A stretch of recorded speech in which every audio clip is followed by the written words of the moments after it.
সকালে ইস্তফা আর বিকেলে নতুন করে শপথ। এই হচ্ছেন বিহারের মুখ্যমন্ত্রী নীতিশ কুমার। প্রিয় দর্শক, আমি শফিকুল ইসলাম এবং আপনারা দেখছেন আরামবাগ টিভি।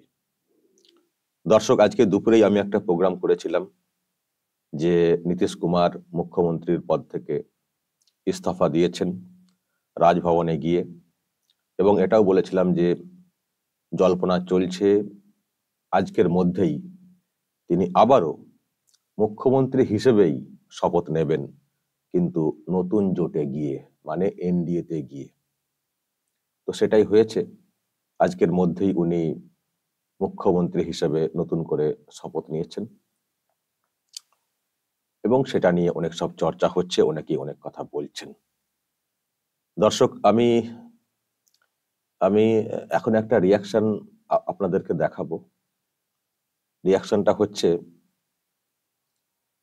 যে সরকারটা ছিল এর আগে, মানে মহাগঠবন্ধনের যে সরকার, যেখানে আরজেডি ছিল, এবং যে সরকারের উপমুখ্যমন্ত্রী ছিলেন লালু পুত্র তেজস্বী যাদব, তার একটা রিয়াকশন এসছে। দর্শক, উনি কি বলেছেন নীতিশ কুমারের এই পাল্টি নিয়ে আমি আপনাদেরকে শোনাবো।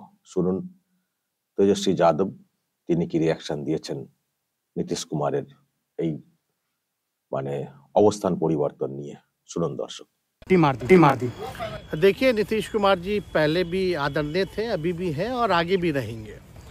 और हम लोगों का तो मुद्दा था कि रोज़गार मिले, नौकरियां मिले, निवेश बिहार में आए, बिहार का विकास हो, ये हम लोगों का मुद्दा रहा है।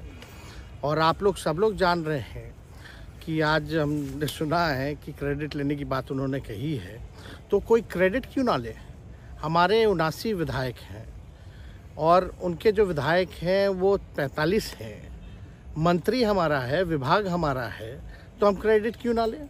और यही मुख्यमंत्री जी जो 2020 के चुनाव में कहते थे कहाँ से पैसा लाएगा, कहाँ से नौकरी देगा, तो हमने, आपको पता होगा कि हमारी जो सरकार बनी थी इनके नेतृत्व में, वो 9 अगस्त 2022 में बनी थी और 15 अगस्त को मुख्यमंत्री जी ने ऐलान किया था। ये किसका विजन था, ये किसकी सोच थी।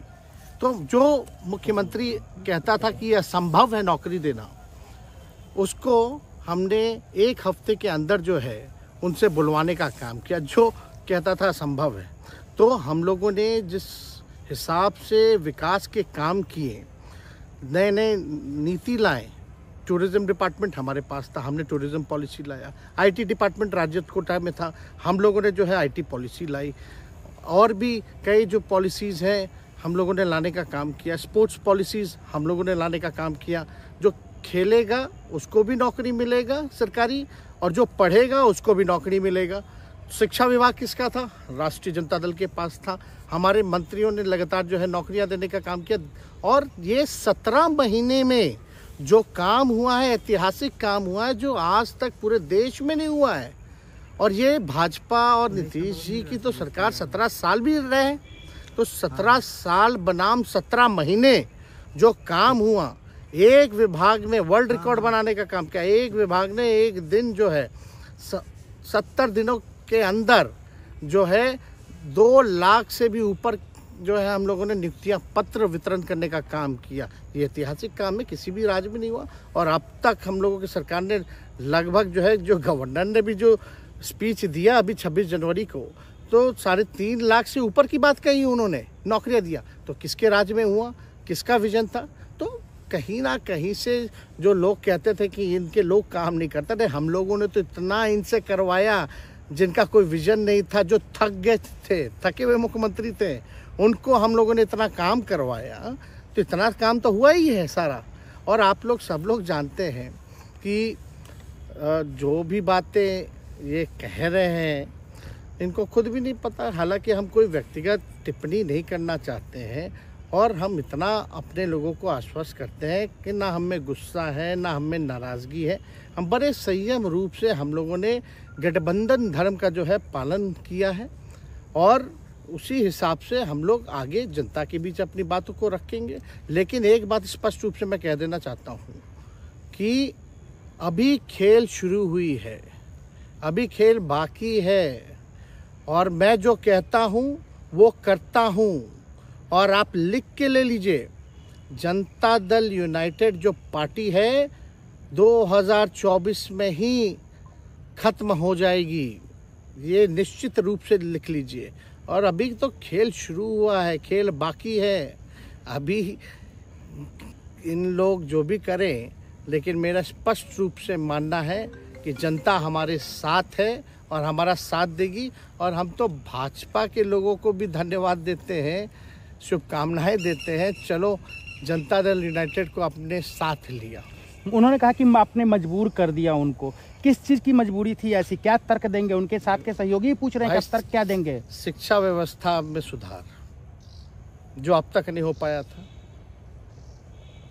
क्वालिटी ऑफ एजुकेशन, चिकित्सा में अस्पतालों को बेहतर करना, रोजगार देना, आर्थिक न्याय देना, स्वयं सहायता समूह के मानदेय को दुगुना कराना, पॉलिसीज लाना।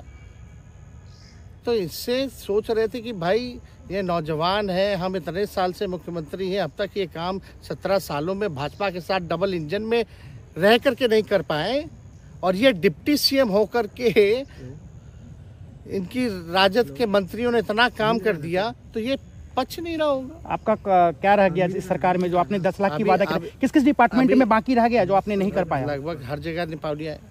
और हम आपको बता दें, पिछले 2 कैबिनेट से पब्लिक हेल्थ कैडर का फाइल इन लोगों ने रोक रखा है, जिसमें लगभग 1 लाख से भी ऊपर नियुक्तियां हैं।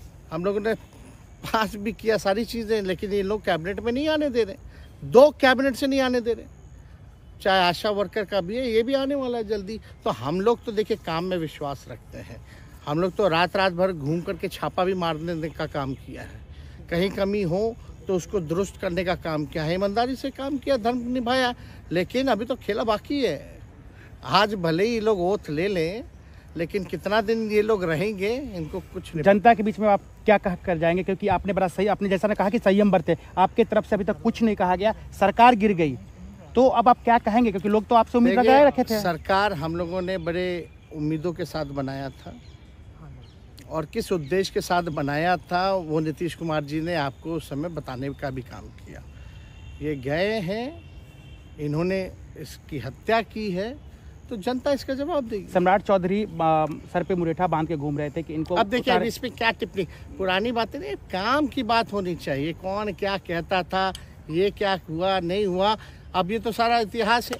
लेकिन हम तो आगे के बारे में सोच रहे हैं, और आगे यही है कि खेला भी बाकी है, और हम लोग मिल करके जो है, जो विजन के साथ आए हैं, उस विजन को हम लोग पूरा करेंगे जनता के साथ। सर, एक सवाल, जिस तरीके से वो विधानसभा में भाषण दे रहे थे, जहां मंच पे जा रहे थे, कुछ ऐसे एक्टिविटी थी उनको लेकर जिसके लेकर पूरा बिहार में चर्चा था। आप क्योंकि उनके साथ कैबिनेट में रहे, उप मुख्यमंत्री रहे, हर जगह आप साथ में बैठ रहे। आप तो जान ही रहे, जब नीतीश कुमार जी हमारे साथ होते थे, मंच से हम लोग बातें करते थे, तो क्या क्या नहीं बोलते थे, कितना काम कर रहे हैं, ये काम हुआ।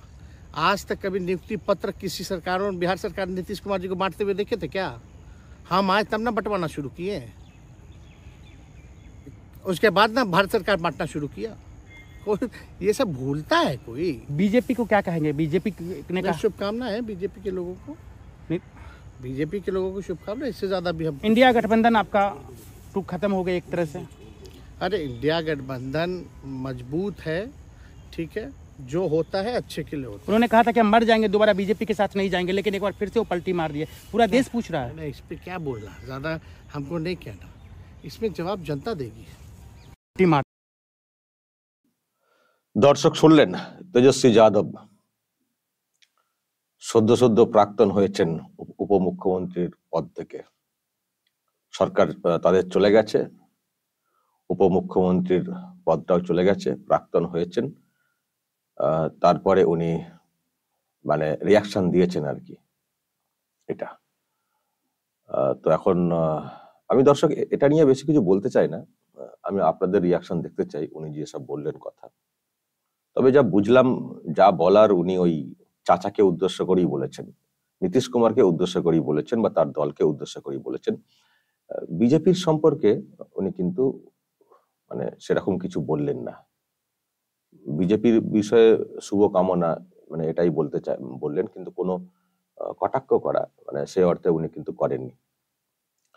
দর্শক, এবার আপনাদের যদি এইসব নিয়ে কিছু বলার থাকে অবশ্যই বলবেন, কমেন্ট বক্সে নজর রাখবেন।